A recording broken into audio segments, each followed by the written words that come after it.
Joining us now, it is our esteemed Bengals writer here at The Athletic. It's Paul Dehner Jr. Paul, how you doing, man? What's up, Robert? How we doing? Doing okay. You had another appropriate Bengals game last night is how I'm going to frame this. As we got deeper into the fourth quarter, and it looked like Andre Iosivas was going to fumble that ball, give it back to the Cowboys in minus territory. I was like, all right, here we go. Another game where Joe Burrow is going to throw for 370 and 3 touchdowns. Jamar Chase looks like the best player in the NFL, and the Bengals are somehow going to lose.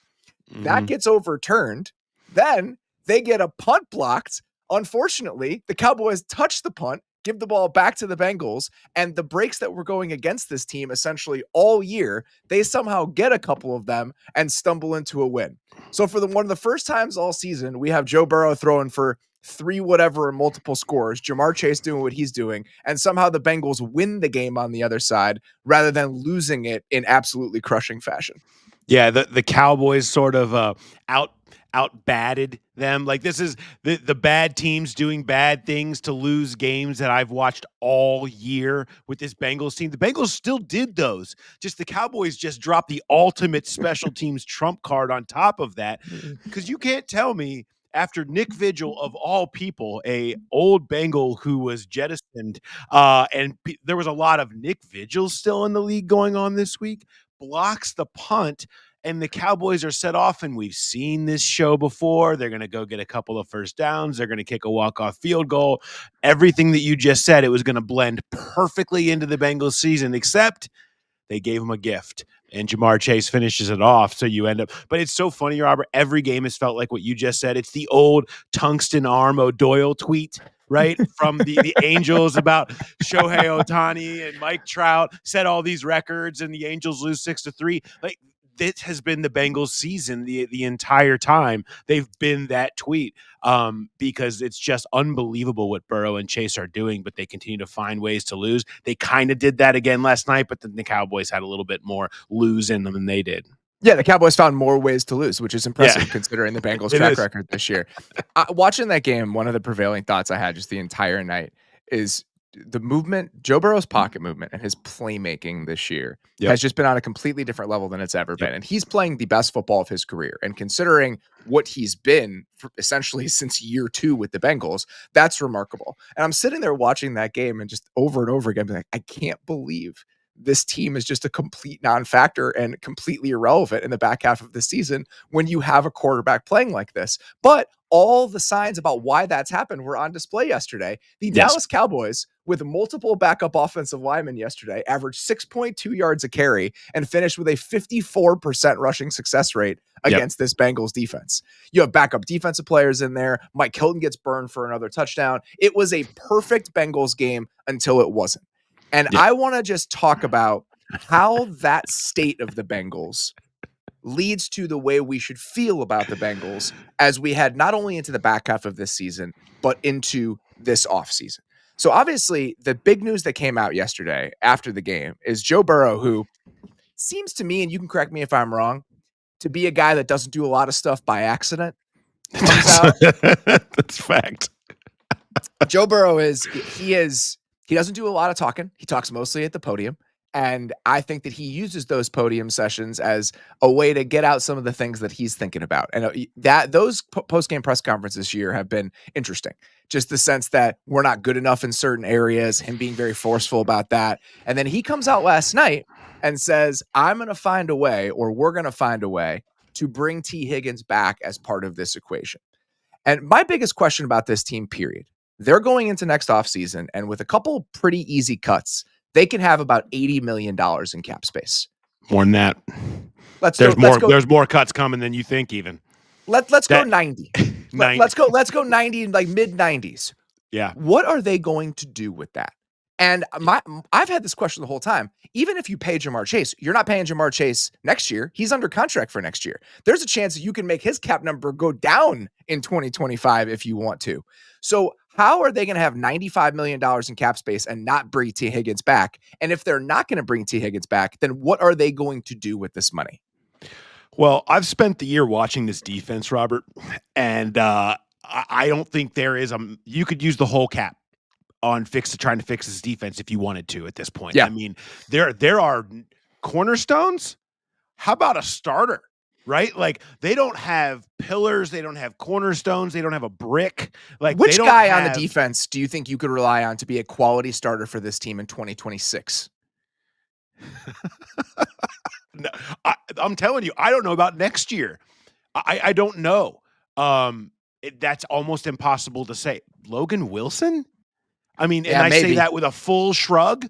Yeah. Like, I mean, that's probably it. None of your safeties, I mean, rely on for sure. Dax Hill, who tore his ACL and had a position change and really just looked good in like 3 games there at outside corner. Like, that's how dire the personnel situation is there on the defensive side of the ball. Now, the bottom line of this is they have spent draft capital in just massive amounts to offset the fact that they're paying these offensive players what they knew they were going to pay the offensive players. They're thinking, okay, we're going to have this young, fun, energetic defense, see Chiefs, Kansas City, and we're going to put all this draft capital in it, and that's going to offset it. They used 9 top 100 picks over the last 3 years, and none of them have really developed into what they hoped they would be, anything resembling a true high-end starter.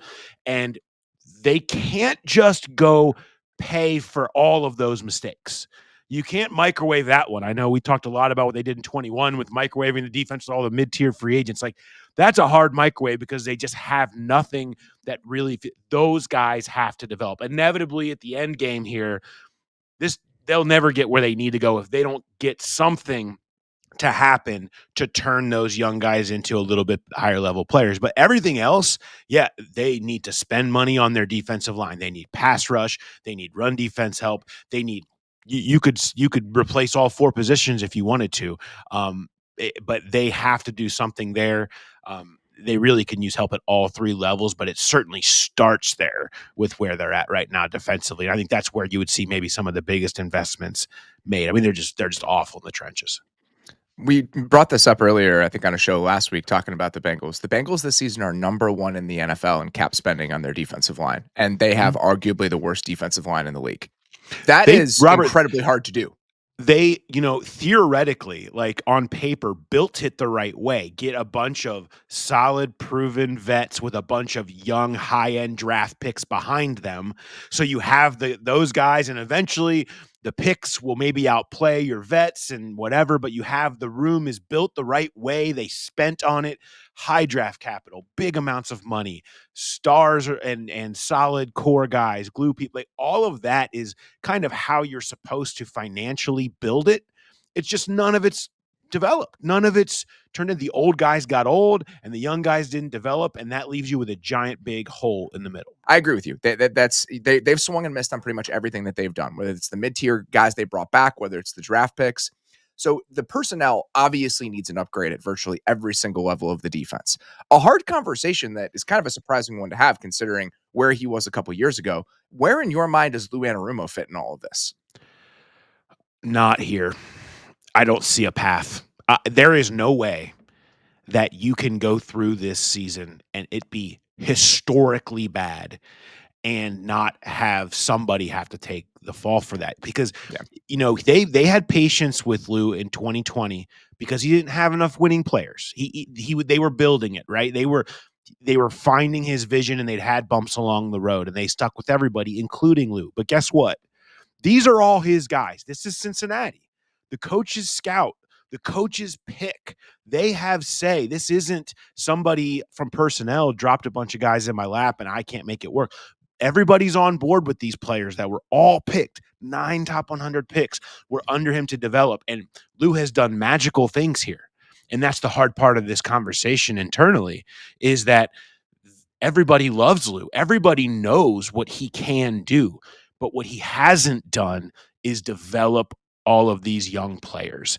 And that ends up being, when it looks that bad and you're not connecting, a new voice has to come in. You can't just run that back. It's unfortunately for him. And I would not be stunned at all if he picked up a job immediately. Oh, I think he probably would. As a defensive coordinator. I mean, because you know what he can do. He's been here 6 years. Coordinators don't last. There's like, you can count them on one hand how many last that long. And so I think that's, It's not that he can't do it. It's just that it's stale here, beyond stale.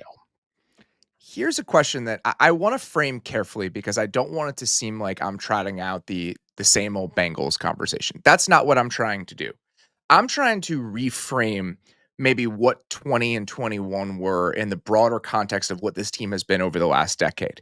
There was a moment in the kind of 2013, 2014, 2015 run when we're talking about Darqueze Dennard, Jeremy Hill, Cedric Abui, Jake Fisher, William Jackson, where the lack of scouting resources and the way the Bengals building was set up was framed as a negative thing. They were kind of a talent-free team when Zach Taylor took over, and that's why they needed to microwave the defense with free agents. Do we think that the couple years where they hit on a couple of these guys, and a lot of the hits are top 5 picks that you better hit on, Jamar Yeah. Chase, Joe Burrow, those kinds of guys, are we getting to a place where we actually think the drafting is a problem for how this building is set up, and the blip actually happened and the exception happened over those couple years where they hit on a couple guys? It's possible. I mean, I think that certainly the entire game has changed, and they haven't changed. They still operate the same way, but they will point to we've done well. I mean, they've had long runs of, incredible heaters from a drafting perspective under Duke Tobin since he kind of truly took over in that 9-10 range. I mean, they've had runs and then they've had droughts, which is typical. But you're right. I think if you're not rethinking about it, then there's a problem. To me, much of this comes back to evaluating and drafting the trenches, offensive line and defensive. They have pretty consistently done well at skill position drafting. Like, That's fair. they've hit at a very high rate. Receivers specifically, they've been very good at drafting receivers and pinpointing them and developing and knowing where to go there. A lot of those positions and even running back, a lot of these positions are further away from the ball you go, the better the Bengals have typically drafted. Jesse Bates was their pick. Lots of those guys. Look along the offensive line. I dare you. Don't do it actually for your own personal health, Robert. Don't go look at the Bengals offensive line draft picks over the last decade, dating back to Kevin Zeitler. It is a truly atrocious run of drafting where nobody has been decent, panned out, become a starter. All across the league, you see guys, you don't have to use top picks on them, and they have, but you don't have to do that. And guys, they bubble up, they become starters, at least average level. They don't even have that. It has been bad. The one guy they thought maybe they finally figured something out, they drafted Cordell Volson. Well, they just benched him the moment Orlando Brown Jr. was back after 3 years of him playing here. So that was supposed to be the one exception. Maybe they hit with Mims, but again, freak show talent, looks great. I mean, first round pick.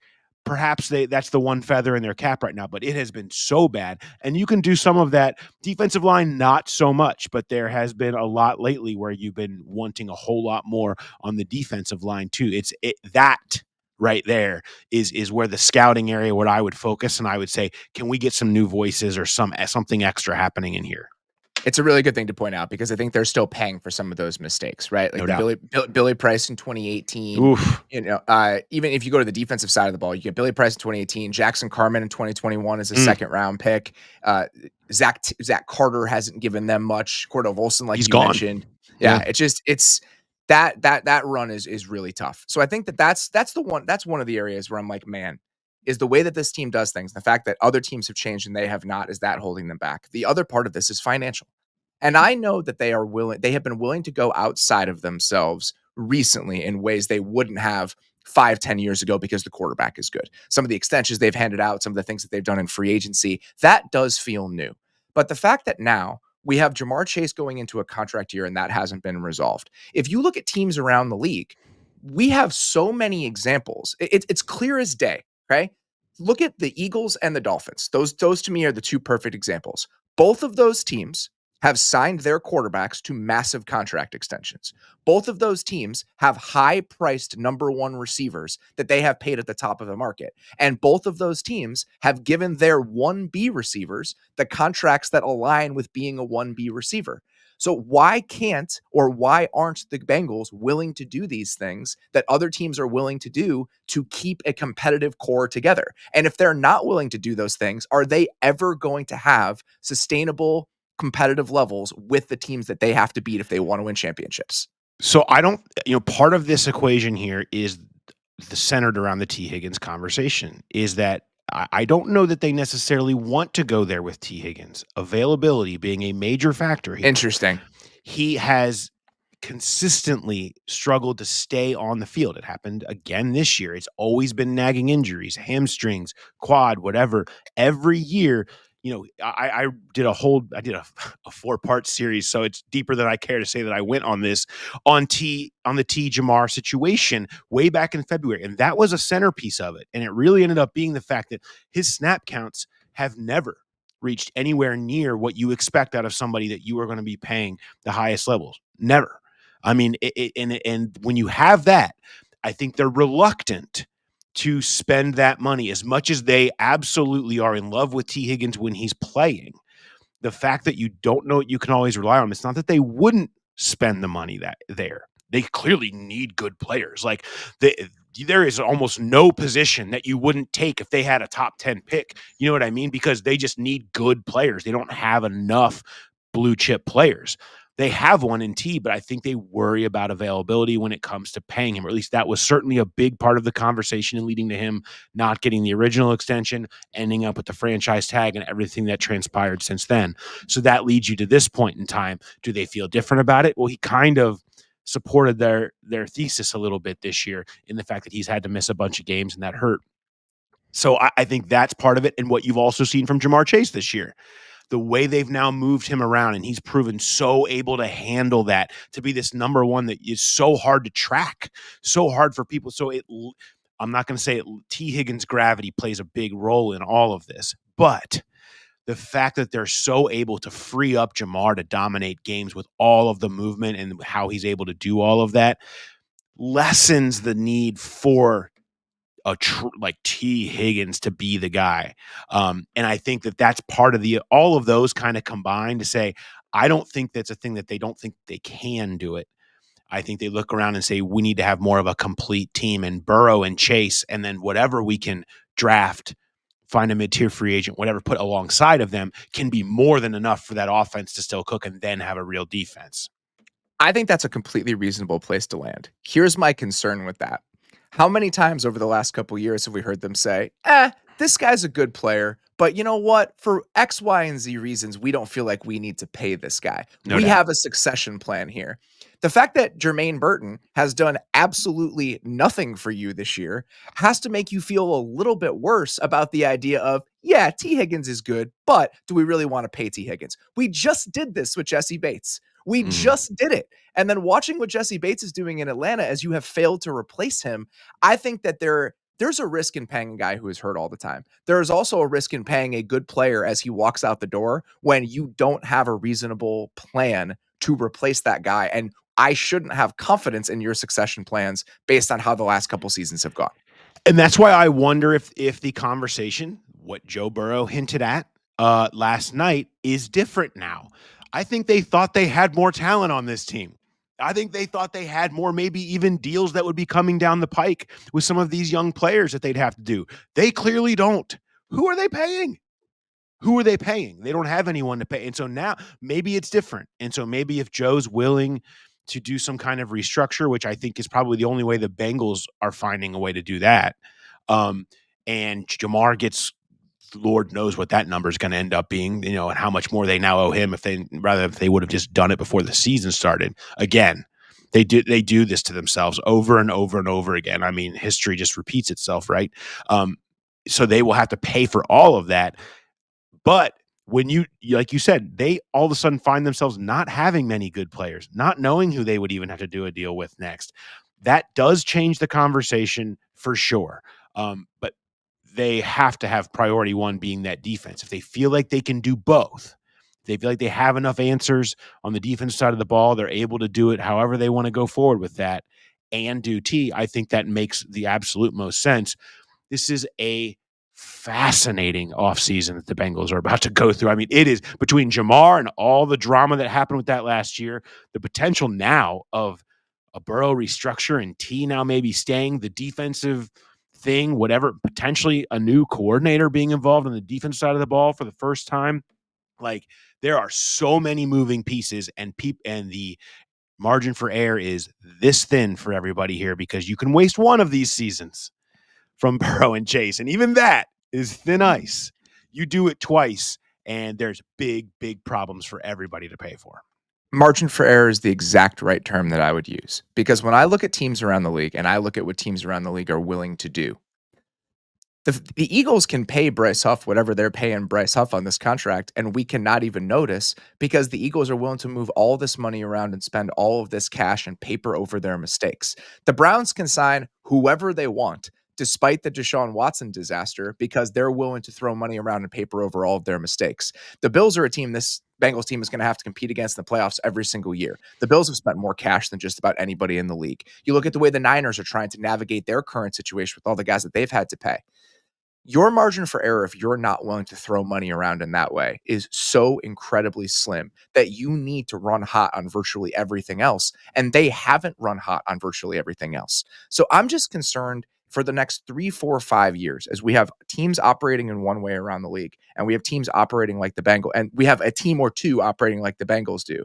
Are you creating such a huge barrier to competing with the teams around you that you're leaving yourself not enough of a margin for error for you to be consistently competitive? And I am worried about that. You should be, because it's who they are as a franchise. I mean, you just look historically when they had Carson Palmer, rookie contract, went and they had one of their best teams, right? One of their best runs. They had AJ Green and Andy Dalton, rookie contract, and good drafting, went together, one of their best runs. Once Joe Burrow, obviously, Jamar Chase, rookie contract, one of their best runs. Everything else on the outsides of those, sandwiched in between those periods, it fell apart because they couldn't find ways to keep it all together. They couldn't work the margins well enough. They couldn't find those advantages. They had to have the big advantage of usually the rookie quarterback. And so once it goes away, will it be different this time? Or will they continue sort of this same trend that they've had over really their modern day iteration since Marvin Lewis arrived in 2003? And that's something that Joe Burrow and Jamar Chase and everybody here has to reckon with. They have to find a way for it to be different. How can it be different this time? They have changed in many ways, and you mentioned them, but there are so many ways here that it is the same. They have to find ways to understand that and look themselves in the mirror a little bit. And I don't know if that's going to happen or not. It's such a great thing to bring up with the rookie quarterback contracts. We did a show on Saturday where I was talking to Brad Spielberg about how are we overrating the importance of rookie contract windows because we have so many of these teams that are willing to pull levers in order to overcome their financial situation after they pay these guys. But if you're not willing to pull those levers, then you are operating in this binary where we have a window when the quarterback is cheap and the window closes when the quarterback gets expensive. I don't think it's that black and white for most teams around the league now because of the creativity we see in some of these front offices. But with the Bengals specifically, it may be that black and white. And that's awful. Like, that is just such a hard reality to face when you watch the quarterback playing like this. And you just can't haggle with your best players in the core of your team over and over again. You can't tell Tee Higgins he's not worth that value. You can't tell Jamar Chase he's not worth that value. You can't tell Joe Burrow, who went down to the last second. He announced his deal the moment that the Chiefs were kicking off on Thursday night to open the season. I mean, they all the way to the end, battling it through. It's constantly this battle in paying their best players. And when you do that, it creates dissension. It creates bad vibes. It kills your chemistry that you spent so much time building here over the time that you were winning and was so much the reason why you were winning. And so then you end up this, and now you've got everybody's requesting trades. Everybody's talking about poor communication with the front office, from Jonah Williams to Trey Hendrickson to Tee Higgins and the Jamar Chase holdout. And like, you can't do that with all of your best players and think everybody underneath them that looks up to them wanting to be the ones getting those deals is like, oh yeah, this is great. What a great environment. Can't wait for me to be in that spot. Like, that filters all the way down. And that's how you end up with teams that underperform and don't take you to the level that you expect to be. That stuff matters. Now, was that the reason that they are sitting here today at 5-8 and they've found ways to lose every single close game this year? It's not. There are many, and we could be here for many hours. You don't have that kind of time, but let's not pretend that ain't part of it. It certainly is. As you go into this fascinating offseason, we've hit a lot of the big bullet points that are going to be worth watching. What are some of the things that are a little bit quieter, a little bit closer to the margins that somebody in your position is paying attention to that I'm not thinking enough about? Well, I mean, it's sort of back to a conversation we touched on earlier, and that is the interior of their offensive line is a problem, man. Like, we're going to spend all this time talking about defense, and we're talking about Tee Higgins. The guard play has been so bad. And Ted Karras got a 1-year extension before the season started, and he's been fine. Like, that's okay. But Joe so heavily relies on the anchor in the interior of that pocket, wanting that solid base in front of him. It's the one thing he hates more than anything is when it comes up the middle on him. And that's just been happening. It's been turnstiles. And so another offensive line investment needs to be on deck too this offseason. Is Alex Kappa going to stick around, or are they going to, take the money that they can save by letting him go and try to flip that position? Hard to imagine doing worse. It's been bad there. Obviously, they benched Cordell Volson. Is Cody Ford an answer? What are we talking about? Like, they need somebody new there. You need a succession plan at the very least at center for whatever Ted Karras is doing. And you're going to need depth for your tackles. You love what you got with Orlando Brown and Amari Smims going forward for the next couple of years, but the depth behind them continues to be an issue. So again, repeatedly here, the offensive line is something that they're going to need to be investing in. I mean, what if we mentioned that they don't need to invest in at this point? Like, every single position and player seems like they're on deck for either replacement or something needs to happen, and that's what comes of a season like this. You actually have sort of sold me on the idea that it's not that they can't pay Tee Higgins with the money that they have, or that, oh, you can't spend that much on receivers in a single offseason. It's mostly that if you have to pay Tee Higgins, let's say $25 million a year, whatever the Jalen Waddle, Devontae Smith number is, I think that's probably that if I were the fair Bengals, range. that's exactly what I would be asking for. If you decide that you want to use that 25 million on 3 other starters, that actually might be what you have to do. And that in and of itself is just such a hard place to land, but I can actually understand the argument for it. Again, it's the microwave effect. Give it 2 $7 million guards and a couple $7 million defensive tackles. You know how badly they need that, assuming those would even pan out, by the way, because they've been trying to do that. And since their good run of free agency, they've had this ugly run of free agency. They've got to be better there too. You know how low a hit rate that can be. I mean, you can't build your team like that consistently. You can't build your team like that. They did it once. You're asking for lightning to strike twice to do it again. And I just think that's going to be really difficult to pull off. If you can, on your offensive line, find a way to replicate the Kappa Karras move when they first did that, where fresh out of the gate in free agency, they dropped those 2 guys in there, and it really helped solidify everything up front. I mean, that's something they have to be considering doing as well on top of it. So it all piles up. And that's a lot of places to fix. It's inevitably what always makes them better. The end story here is they need to draft well, or else they're going to have problems. And they haven't drafted well, and they have problems. We do a series every offseason when we talk about the most fascinating teams in the league as we approach the offseason. We've done that around the combine every year. I assume that you and I are going to be having this conversation again in about 2-ish months. So for now, we're going to put a pin in this, but we will be back sooner rather than later having this discussion. Paul Dehner Jr., sincerely appreciate the time, sir. We will do this again very soon. See you, Robert. Joining us now is my co-host here at the Athletic Football Show. It's Derrik Klassen. Derrik, how you doing, man? I'm doing good today. This is I've done one other midweek show before, but it was not with you. So very fun to do an actual midweek show here in the middle of the season. I wanted to dig into this, and I felt like you were the right person to talk about it with. We've been circling this show and kind of dancing around it here over the last couple of weeks and how we want to talk about some of these teams. As the Niners disappoint us and the Cowboys disappoint us, I think I've kind of been saving some of the bullets for this conversation and how we're going to discuss these teams, because the individual games don't even matter as much as what this means for the long-term outlook for some of these teams who came into the year with real playoff aspirations and fell very far short of those. The way that we're bucketing these teams, we're going to sort of talk about 5 teams as part of this conversation. We already talked about the Bengals a lot. We're not going to spend as much time on that just because we dug into it with such depth with Paul. The 4 other teams and the Bengals that we're going to discuss on this show, the reason we picked these 5 teams, these are the 5 teams that were coming into the season with an over-under win total that would have put them over 500. So at least 9.5 wins for all 5 of these teams. And all of them are going to finish under 500 most likely. They were going to miss the playoffs almost definitely. So that's how we landed on these 5 teams specifically. So let's start with the Cincinnati Bengals. Again, we're not going to dig into this with the level of depth we are with the other teams. I just wanted to ask you, and we're going to kind of do this with 3 different questions for each team. I want to know what you think led to this. I want to know how much of this do you think is fixable with the guys in the building? And I want to know what really has to change with the Bengals.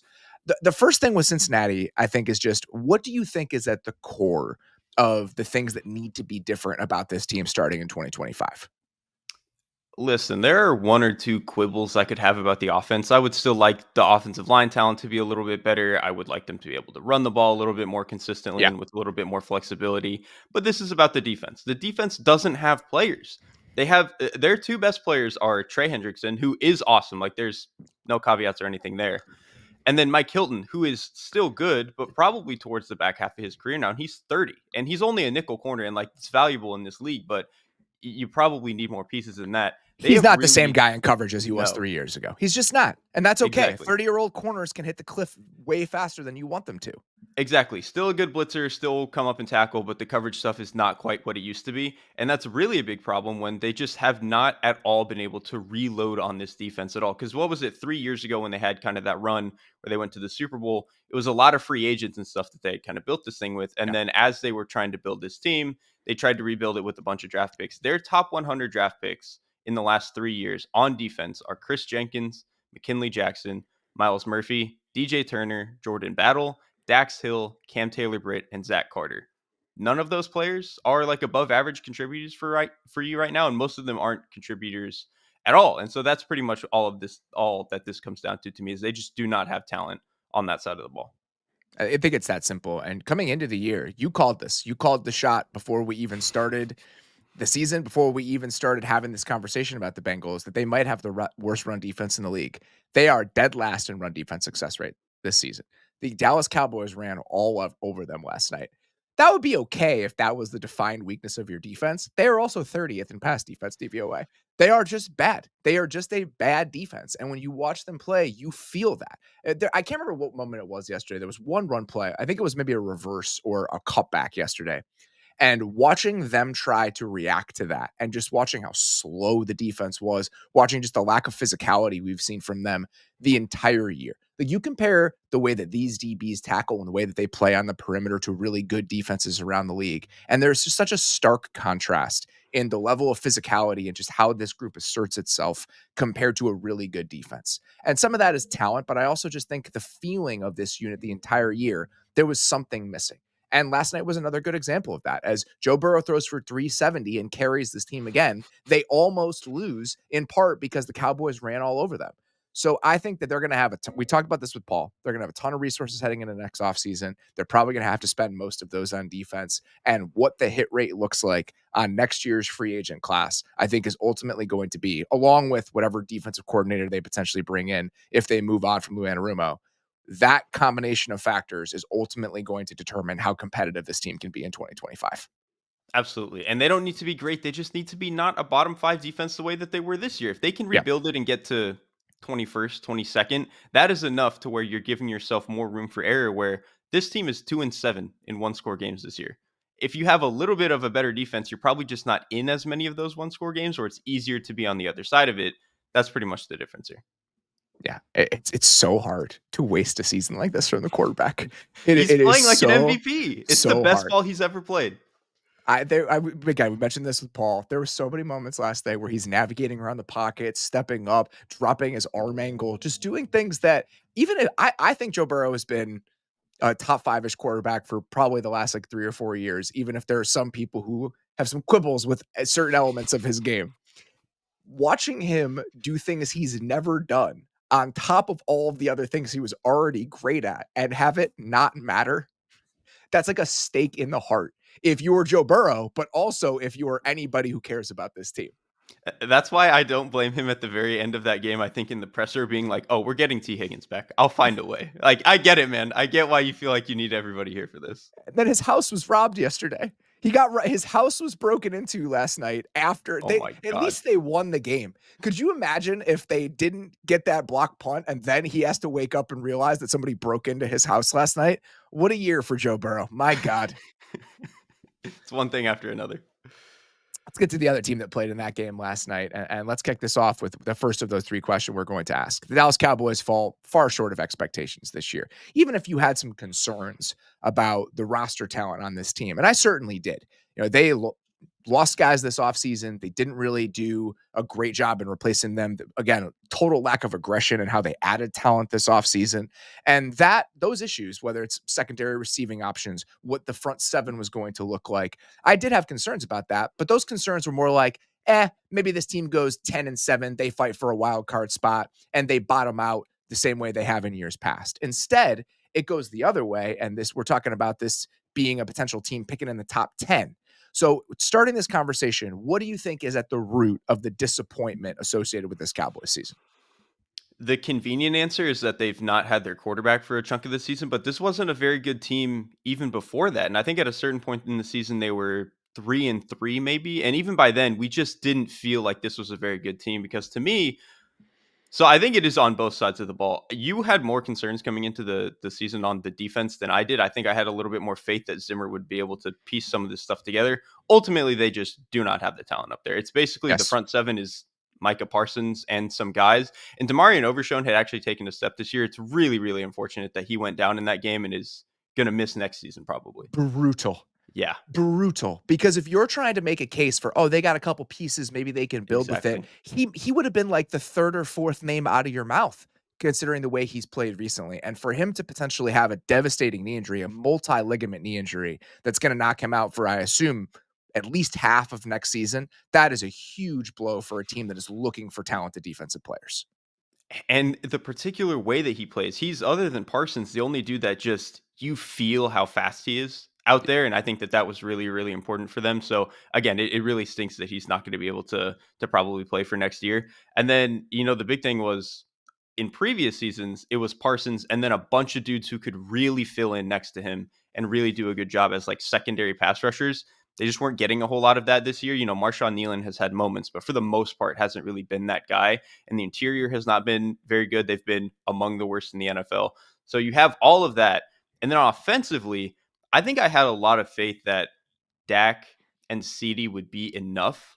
But then you just look at the way that this roster is constructed and what they're asking of the quarterback. They have zero way to get explosives outside of we hope that we can find CeeDee and he makes a good play. Like their next best explosive player is Kevontae Turpin. And like, no disrespect to him, but if that's your second best ability to get explosive plays, you're not a good offense. And like they have none of it out of the backfield, no other secondary Halfway pass through the catchers. season, I'm like banging the table for more Kevontae Turpin snaps. If that is the discourse around your offense, you are not in a good place. It was clear as day. Even going back to like the Baltimore game early in the year, it's like, he's their second most explosive player. He should play more. And the fact that a kind of designated return guy is somebody that is earning more snaps on your team because you're completely devoid of other options, that is a really tough place to be. If only we could have seen that coming based on how they constructed the roster heading into the season. Exactly. Like they just still don't have any other guys. And that's really the biggest issue. And the Kevontae Turpin thing was fun 2 years ago when he was like their fifth most interesting pass catcher, when you still had like Tony Pollard. I think the tight end room was a little bit more solidified because you had Schultz there. It was like it made more sense for him to get these touches. Now that he's bumped up, like none of it makes sense. And they've just really struggled to replace that spot. Like, I think they felt comfortable that Cooks was going to be a good number two. I think he only continues to kind of take small steps back. He's not like a bad player, but he's probably not good enough to be in that role anymore. And then just none of the guys that they've drafted have really stepped up in that sense. So I think this was just an offense where they had no way to get explosives. And really the floor of the offense was not that good because the run game was not as good as you needed it to be, because I think the tackle play has not been that good. And you obviously don't really have that good of running back talent. So it's just the floor and the ceiling kind of both dropped much further than I thought for this team. The first place people are going to go with this team is, they lost Dak Prescott for half the year. With Dak Prescott on the field this season, this team was 17th in offensive success rate and 23rd in EPA per play. It's just not good enough. Just period. If you're going to have the highest paid quarterback in the NFL, being a middle of the pack offense in every single metric just isn't good enough. So the question now, how much of this stuff is fixable? with the guys who are currently in the building in your mind? And I'm talking about purely from a player perspective, because I'm operating as though we are going to have a different coaching staff in Dallas. So let's move forward with that assumption. Let's say you go out and get a new coaching staff this offseason. How much of this stuff is fixable with the current personnel that they're going to be bringing back next year? Defensively, I don't have a lot of faith. They need 2 free agents and 2 draft picks to hit immediately for them to, I think, get to like above average territory. They're obviously not going to shoot up into the top 7 or whatever next year, but they need at least 3, 4 players on that side of the ball. So, and they already have a good coach on that side of the ball, right? Like we know Mike Zimmer's credentials, so that there's probably not a whole lot better you're going to do than that. It was rough early in the year. I've actually been Mhm. pretty encouraged by how They've been they've played better. on that side of the ball recently. Obviously, getting Parsons back has been huge, but I do think that they have settled into actually an acceptable level of play on defense, even considering some of the injuries that they've had to suffer through and some of just the inconsistencies that they had over the first half of the year. And this is a little bit closer to what I thought we were going to get coming into the season. Still not as good as I thought, but it's at least more of Mike Zimmer piecing things together in a way that I was hoping for. Offensively, I still think when you have Dak Prescott and CeeDee Lamb, you're always a little bit closer to being able to fix it than it might seem. Like this is an offense where I just think the way that it was designed was not very good. Like they just put way too much on Dak Prescott's shoulders, kind of the way we've talked about with almost like Geno Smith in Seattle, where it's just so much pure pass that he has to handle. And he can do it in certain situations, but it's just so hard to live that way when the floor is bad with the run game and you're not getting explosives elsewhere. The other thing is too, I think there's a world where you can sell yourself that the offensive line can take a step next year without having to fix anything. Like Tyler Guyton could take a step. Cooper Beebe could be even better. Tyler Smith is a young player who is already really good, but could even continue to ascend. So I do think there is enough here on the offense that it's relatively fixable with this core of players. I 100% agree with everything that you just said. I think when you have Dak and CD, you're always probably closer than it seems. I'm really interested in who they're going to hire as their head coach. And if it's an offensive head coach, what is that system going to look like? It's a defensive head coach. If it's a defensive head coach, who are you bringing with you? The name I keep coming back to, and I don't think he should necessarily be the head coach in Dallas, but this is kind of the filter I'm trying to consider when thinking about this team. What if you bring in next year's Liam Cohen as your offensive coordinator and you have Dak Prescott, CeeDee Lamb, that offensive line potentially taking the step that you think that they can take, and you try to go out and get one more pass catcher? Would it be shocking if this was the 7th best offense in the league under that set of circumstances? I don't think so at all. No, because that's what the offense looked like, a year or two ago, where they had With a just stale enough. system that I hated, and Yes, they still managed to do that. exactly. You don't need everything for this offense to work when you have Dak and CD. You just need enough complementary pieces outside of those guys, and they just very obviously did not have that this year. So that's the thing. If the offensive coaching gets a little bit better and you add one more guy, which it's going to be easy through either the draft or free agency to add one guy who can do something for you, they're probably not far off from being a really competitive offense again. The last piece I would mention, obviously, Zach Martin's out for the year. It sounds like he's going to mull retirement.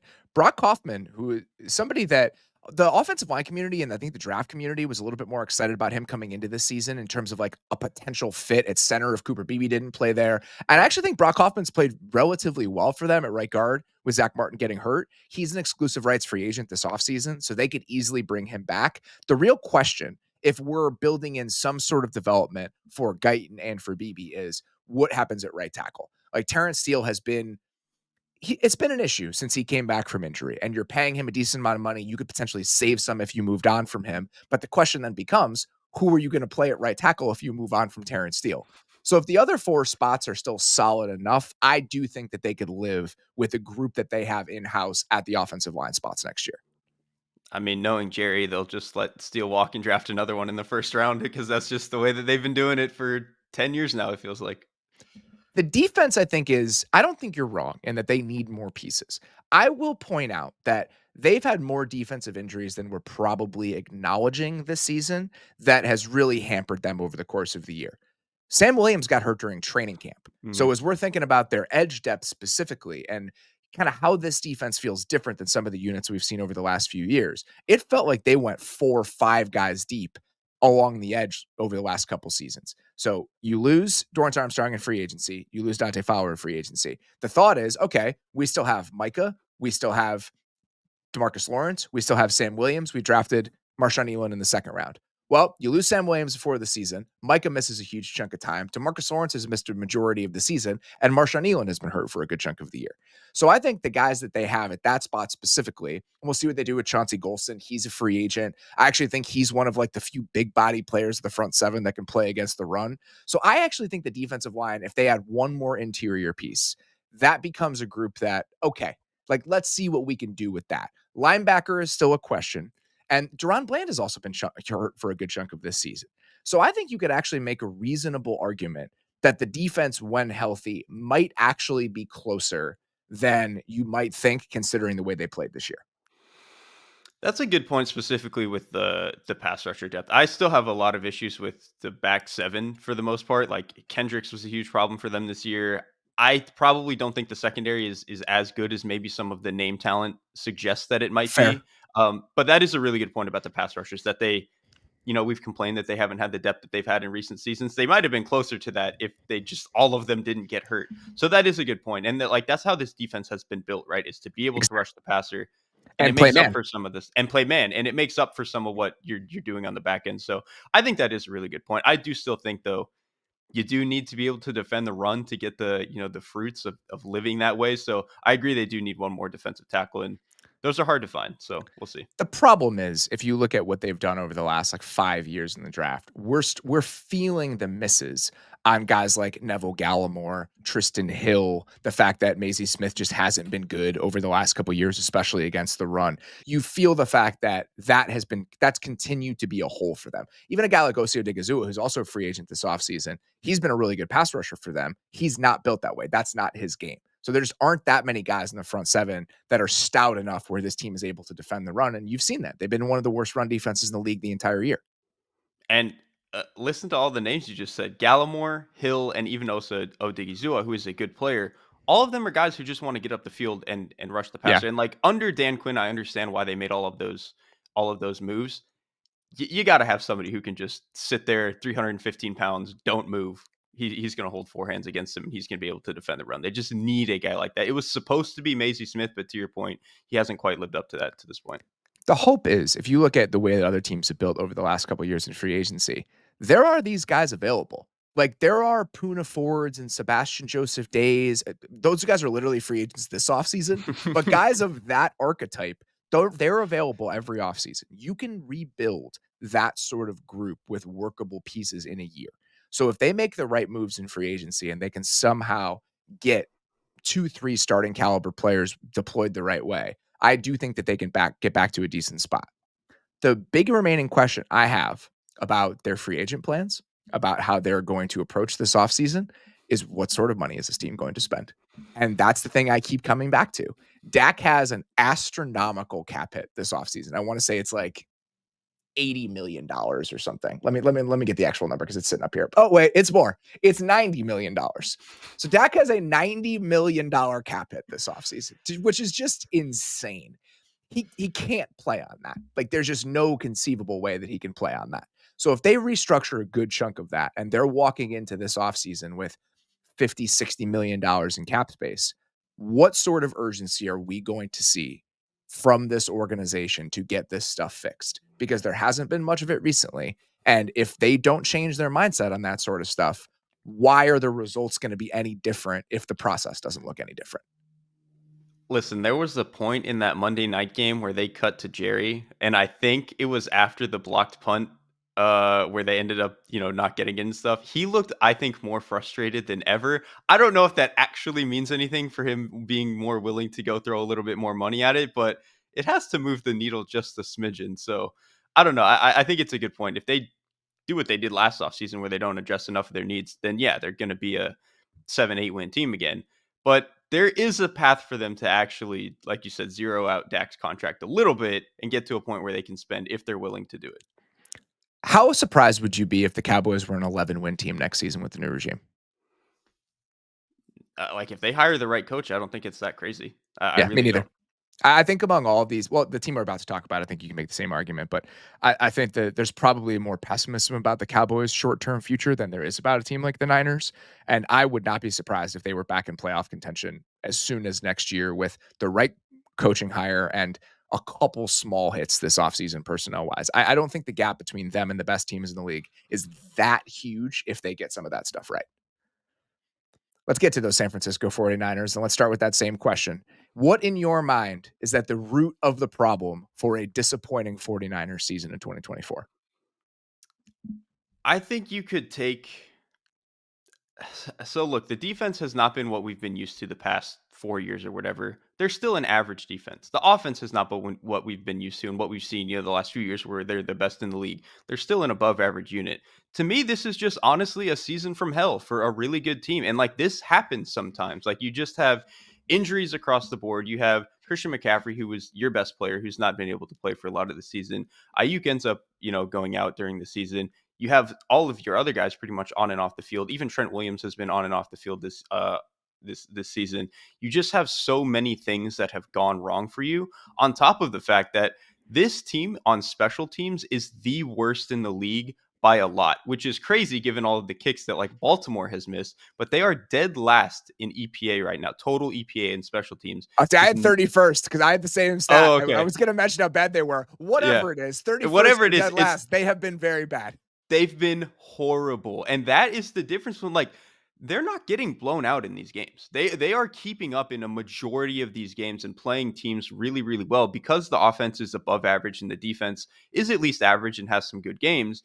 It's just that when you have a couple of these injuries that are taking some of your star players off the field to limit some of your explosives, on top of the fact that you are actively hurting yourself by like 5-6 points a week or whatever it is with the special teams, then yeah, you're probably going to struggle to get a lot of the wins that you want. I mean, the thing is too, if the Niners had swung one of these close games that they've played, and they are a 7-6 team right now, I feel like we would be thinking of them much differently. But because they are currently sub 500, we think that everything has gone wrong. I still think this is a really good team that just sometimes the ball does not break your way. Sometimes that's how the NFL season goes. I'm with you on a good chunk of this because I think that there have been a lot of signs that they've gotten unlucky on a bunch of different fronts. Injuries being the number one thing. Sometimes you just have a season from hell injury wise. And if this team didn't have big name offensive players other than Brandon Ayuk and Christian McCaffrey, all we would be talking about is the fact that Brandon Ayuk and Christian McCaffrey have missed a huge chunk of the season.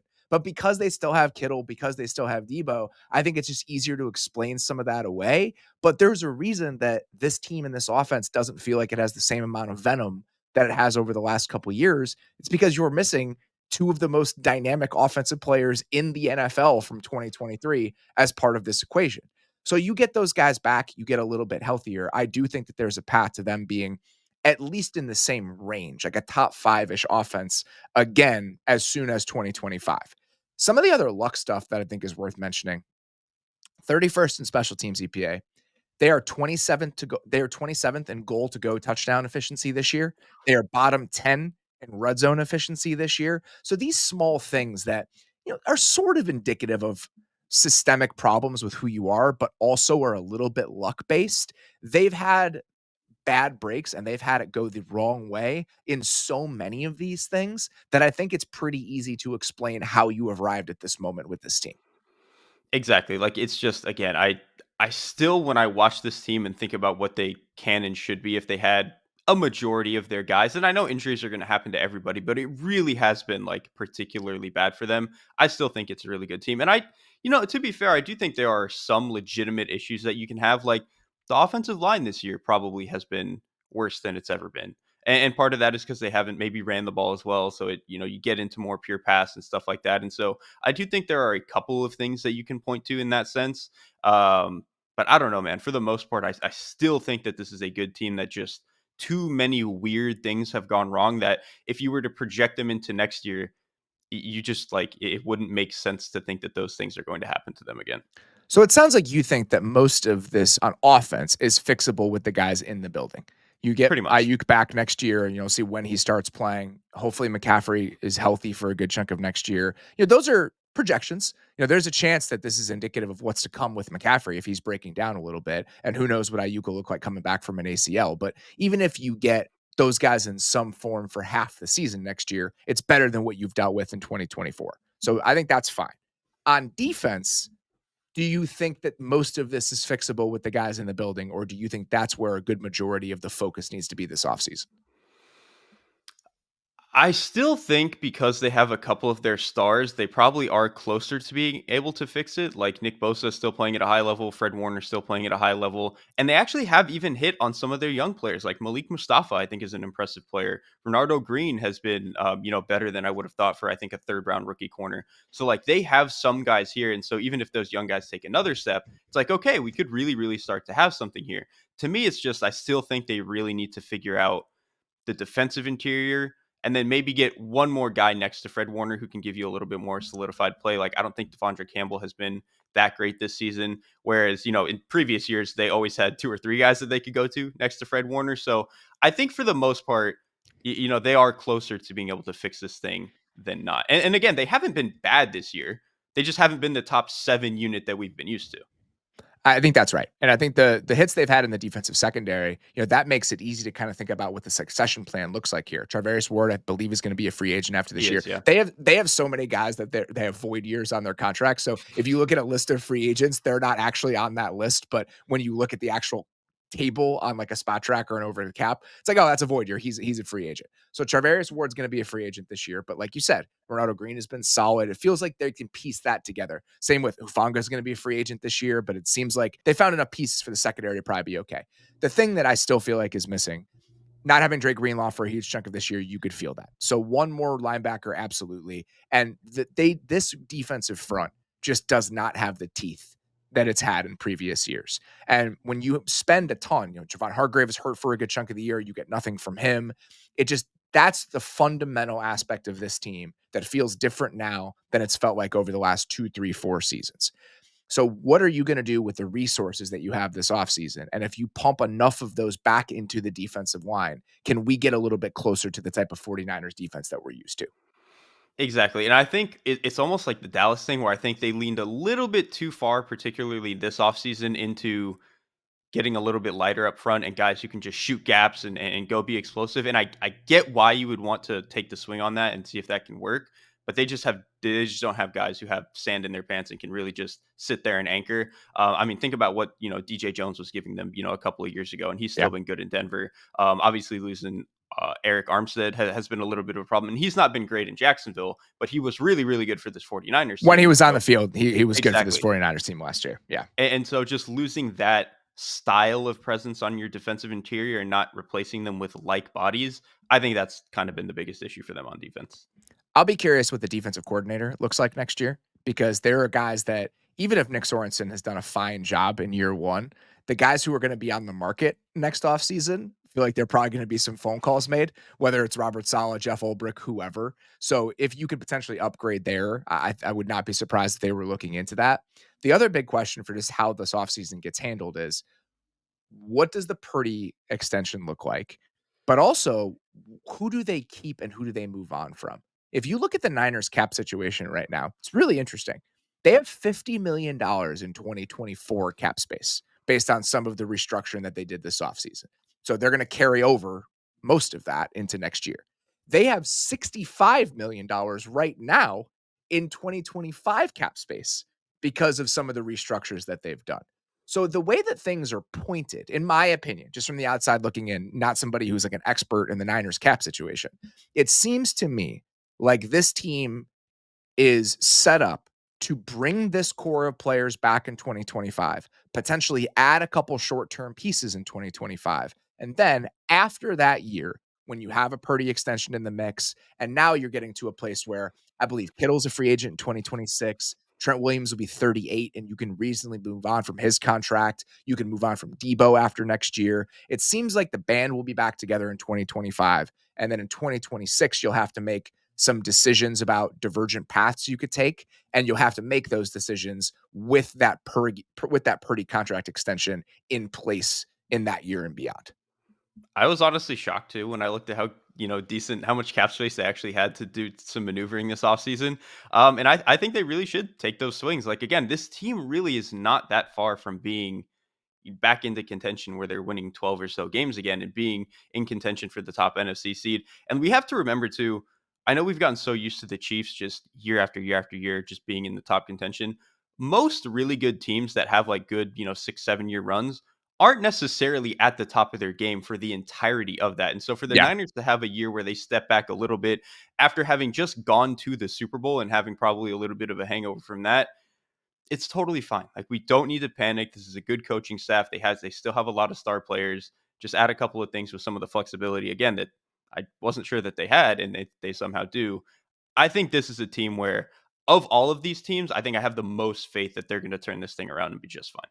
I totally agree. I think that they are much closer to getting back to where they were last year than they are to completely bottoming out, unless Kyle Shanahan just gets traded for no reason this offseason. It's been one of my favorite stories over the last couple of weeks. The comparison that I made is that I don't know if you've ever watched Parks and Rec, but there's a storyline on Parks and Rec where Paul Rudd is running for city council against uh, Amy Poehler's character. And he asked her, he's like, "Do you just want to drop out of the race?" And she's like, "Why would I do that?" And he's like, "Because I want it. Like Yeah. because I want it. You should give it to me. I want it." That's how I feel about the Kyle Shanahan thing. It's just like, why would we trade like a top 7 head coach to you when we're still in like a real contention window? Well, because we want him. We want him. Why wouldn't you trade him to us? That's how all of this feels to me.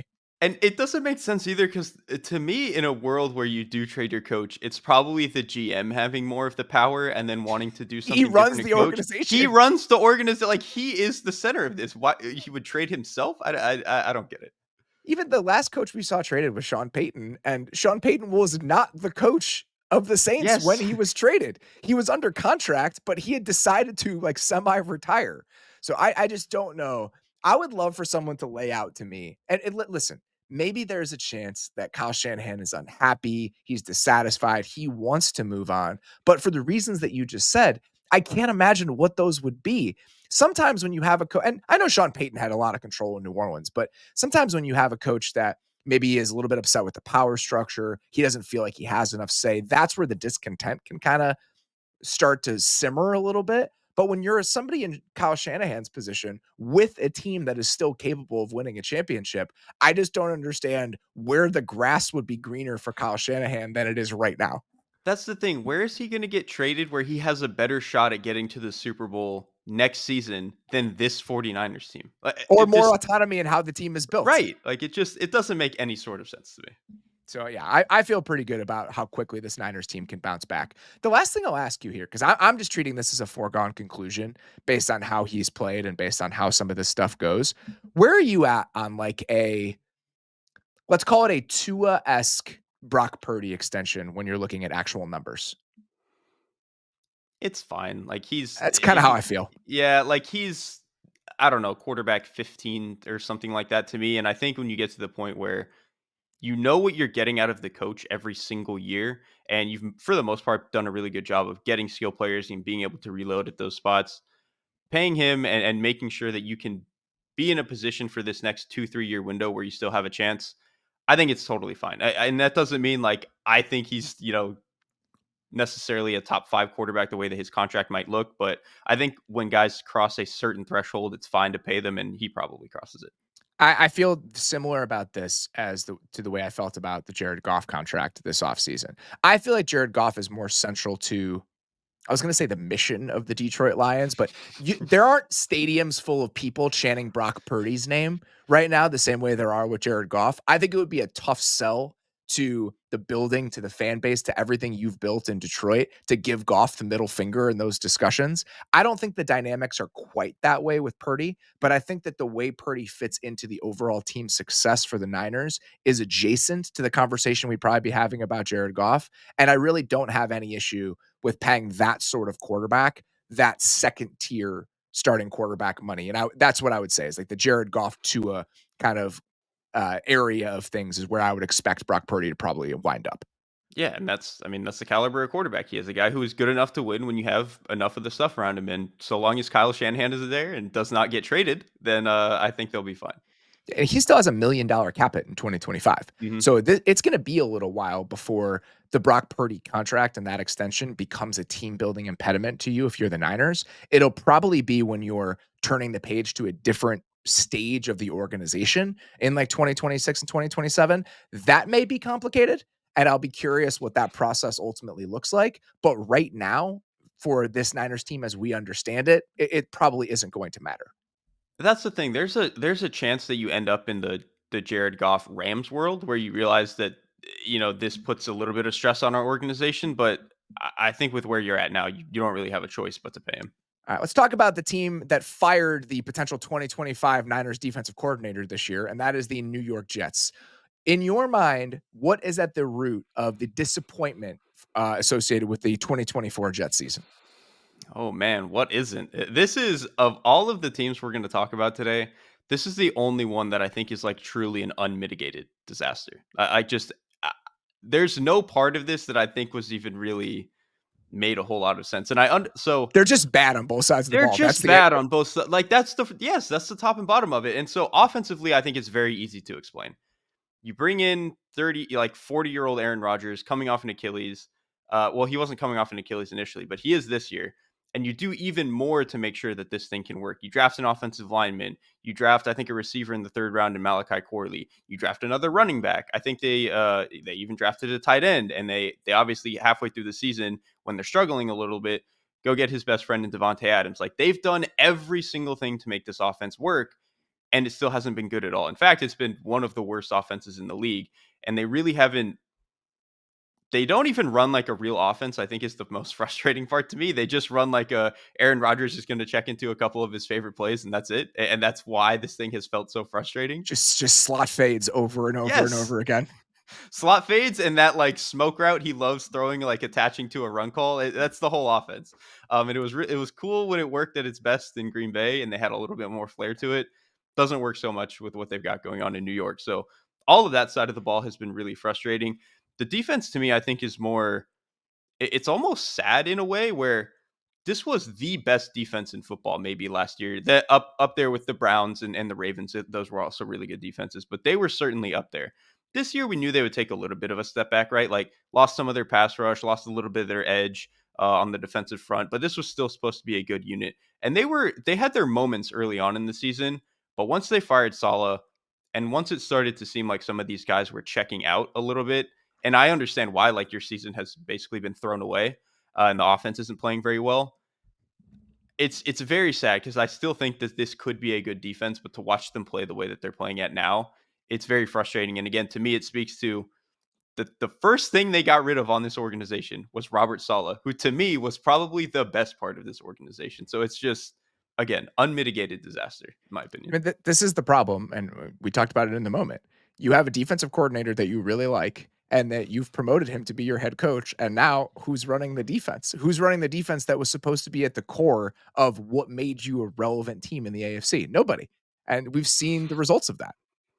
Yeah, it's just no part of almost no part of what they have done has been to like how is this really the best way to operate our franchise? It's been just kind of everything is at mostly the whim of Aaron Rodgers, but also just kind of like at the whim of anything that they see fit. It just I've just been frustrated with all of it.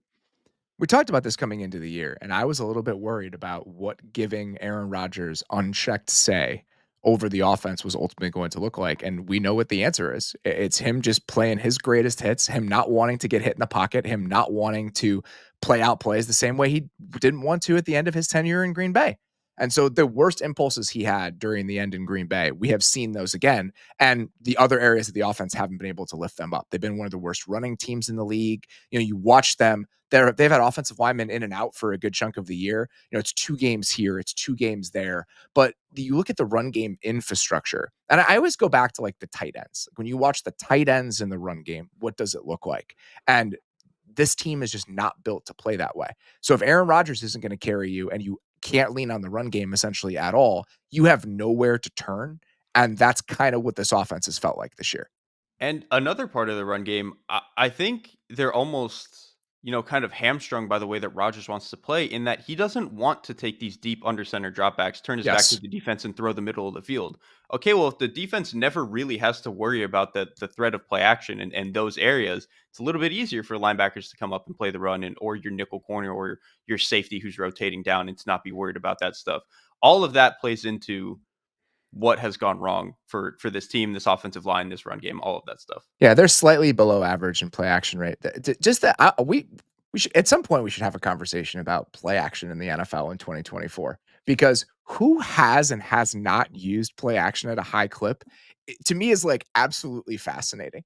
You have Kirk Cousins at the bottom of the league. That you can easily explain away. They just Mhm. aren't comfortable with him physically being under center and using play action. A huge portion of what made Kirk Cousins an effective Right. quarterback in Minnesota was the amount of under center play action they ran. So we're throwing that out the window. We've had a million conversations about Geno Smith and the lack of play action with him. He's it's second to last.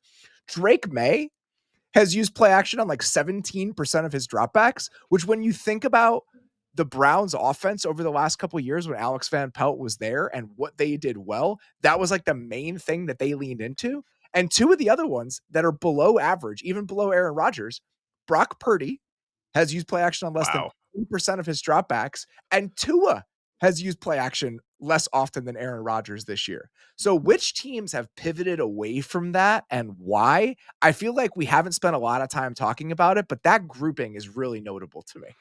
I think that is interesting in the sense of most of those guys, outside of maybe like Van Pelt and Drake May, were primarily at the peak of their powers, like, okay, we're going to run outside zone and then we're going to call play action and boot off of that. Those teams were like, that doesn't really work so much anymore. Whereas teams that are really heavy play action now, you look at like the Lions, who are, I mean, they run some zone, obviously, everybody does, but they're a run at you. We're going to pull guys, we're going to have pull protection, all this sort of stuff. It's just a different style of play action than I think that we've, probably been used to the past 5, 6 years.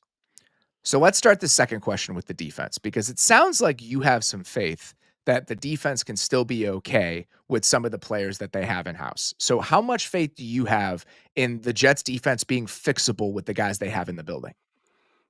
I think I'm pretty comfortable with it. Like, I think Sauce Gardner has had a down season. I do think some of that is just some of the shuffling that they had at defensive coordinator, at head coach. I think it, and then obviously I think he's had some injury issues towards the back half of the season now. So I think he'll probably bounce back. He'll be fine.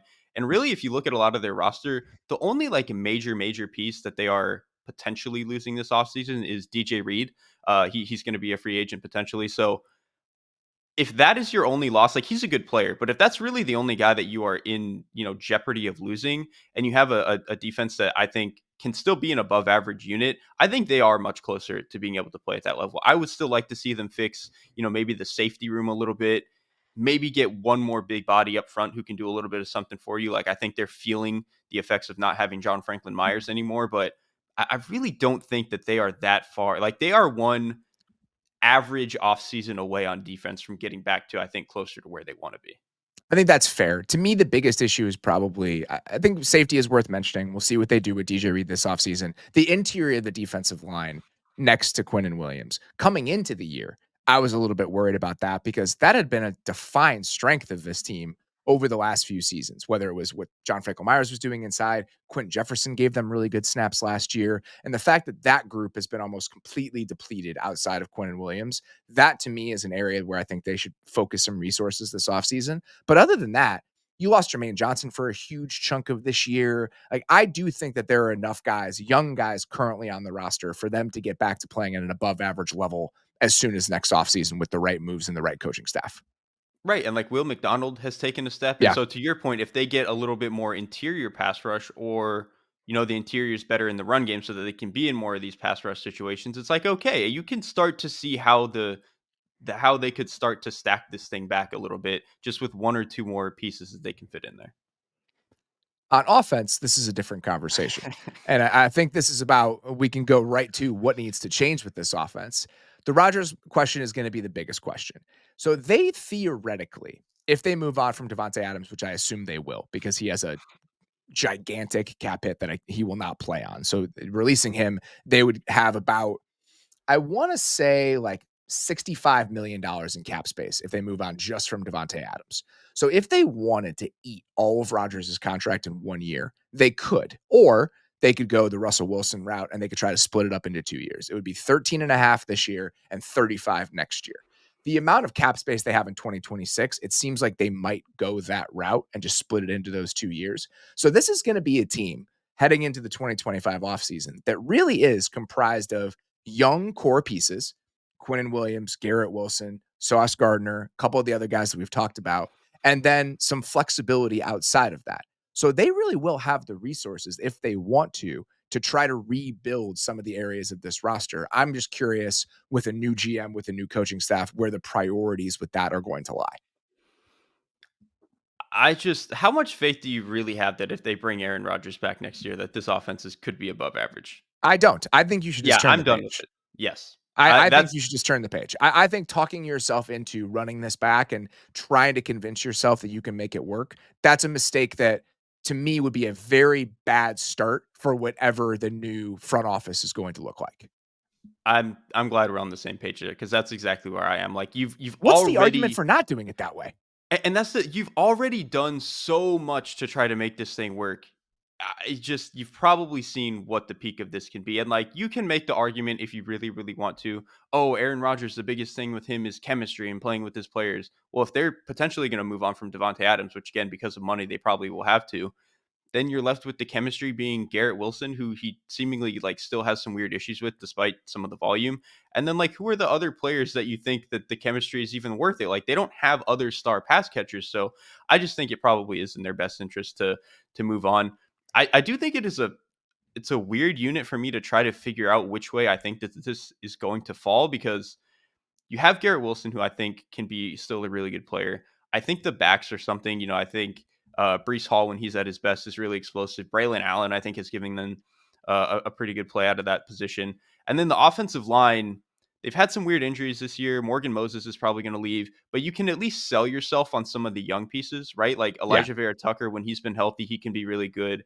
Joe Tipman, I think, he's a young player. He could maybe take a step. Fashanu, if he gets another year in the system, he's a really young player. He could maybe take a step. So I think a lot of it for me swings on how good can this young offensive line be, and I truly don't have the answer. Like it's one of those things where it could go either way for me.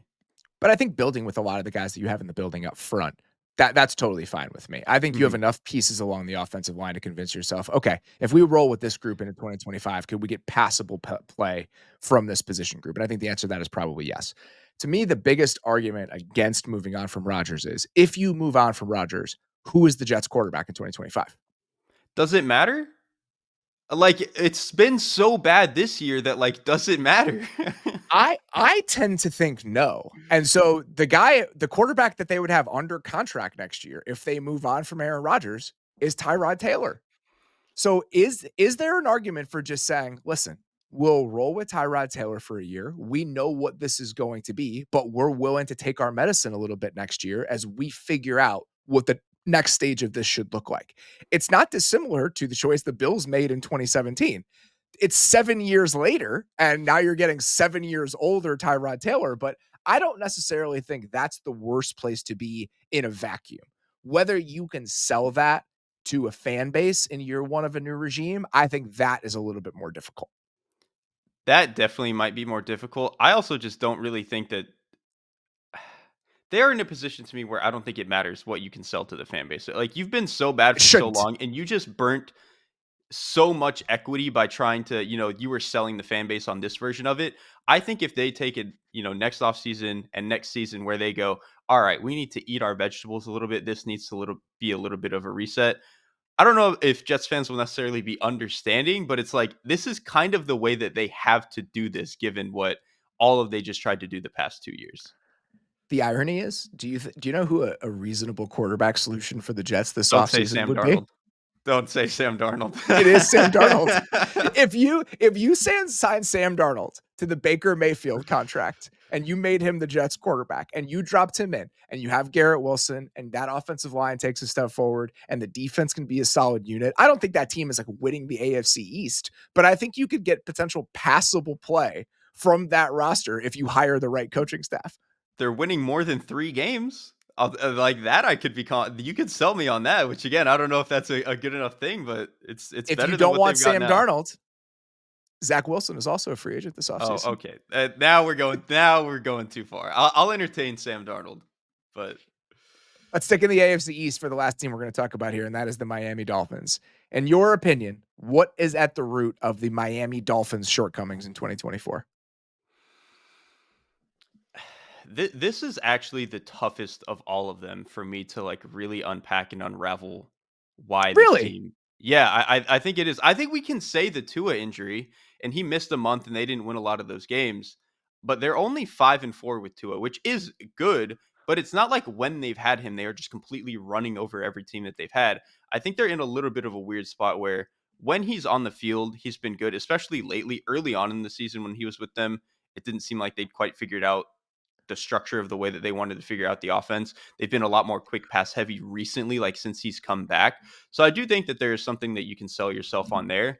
The defense is really the confusing part to me because I think they've been above average, but not good enough to make up for some of the struggles that they've had on offense, particularly when Tua wasn't there or early in the season. And then the most complicating factor of it all is that if we're trying to think about, okay, how can we fix this moving forward? To me, I don't think you necessarily fix the offense. The offense is good, and also it just is what it is when you have this quarterback and these skill players.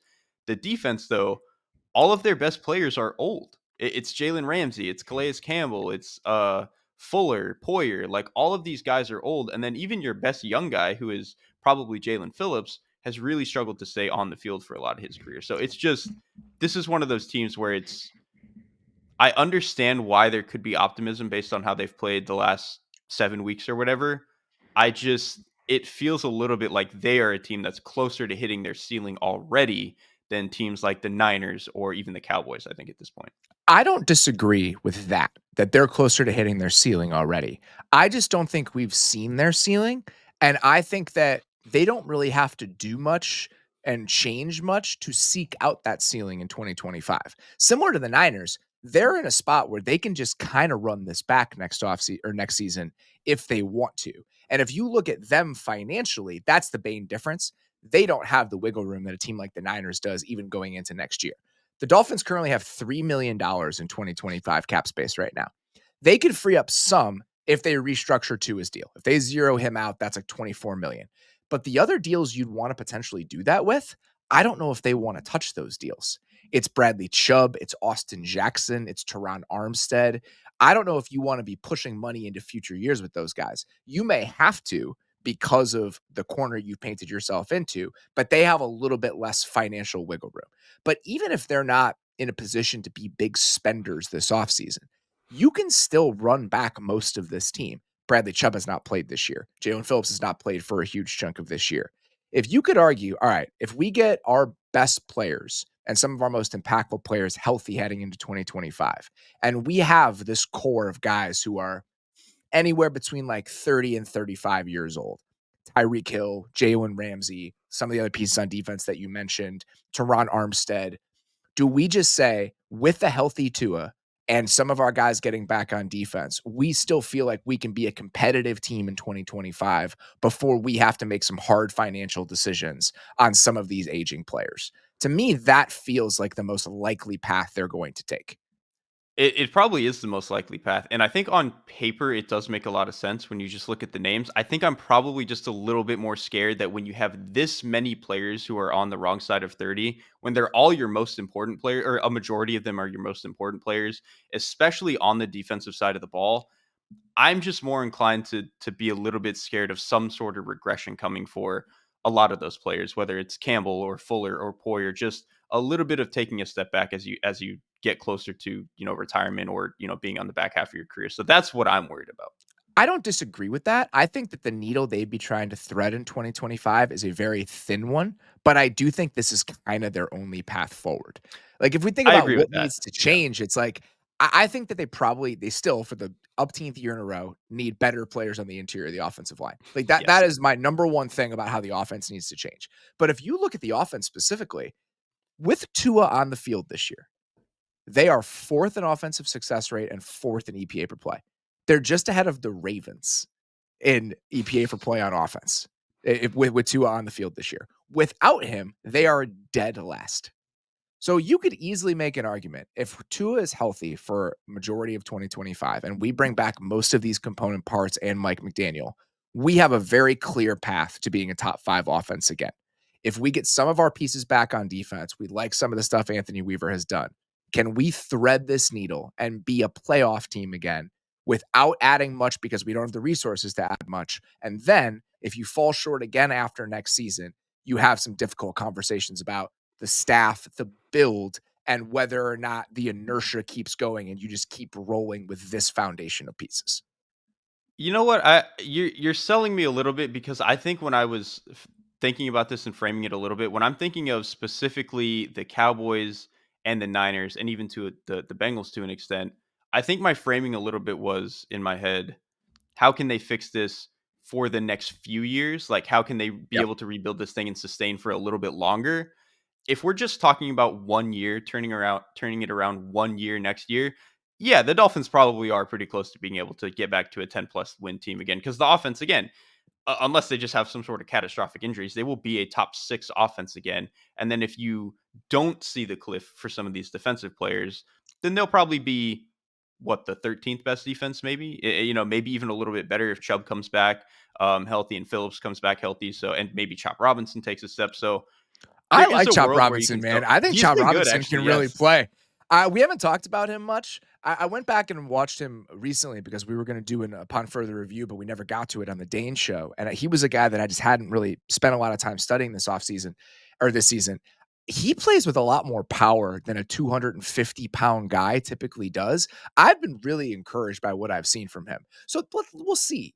I think that there's going to be a succession plan between a guy like Bradley Chubb and somebody like Chop Robinson. We'll see what happens with Patrick Paul if they move on from Teron Armstead, etc. There's a lot of uncertainty about what it will look like when they turn the page, but I just feel like it was always kind of building to this. When you make serious investments in guys who are either 30 or approaching 30, it's always going to be a short-term thing. You're always going to have a limited window in how long you'll be able to pull this off. And I think that's where this team is. Like, they have to pull it off next year. And if they don't, then they're going to have to think about what the reset looks like. But to me, there just isn't that much uncertainty about what the short-term path forward looks like for the Dolphins.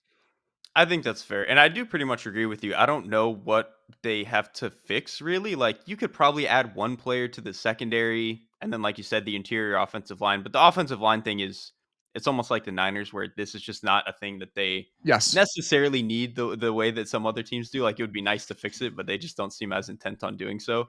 So yeah, I think the long term stability, I felt good about some of these other teams more than the Dolphins. But yeah, for maybe just next year, there's something there.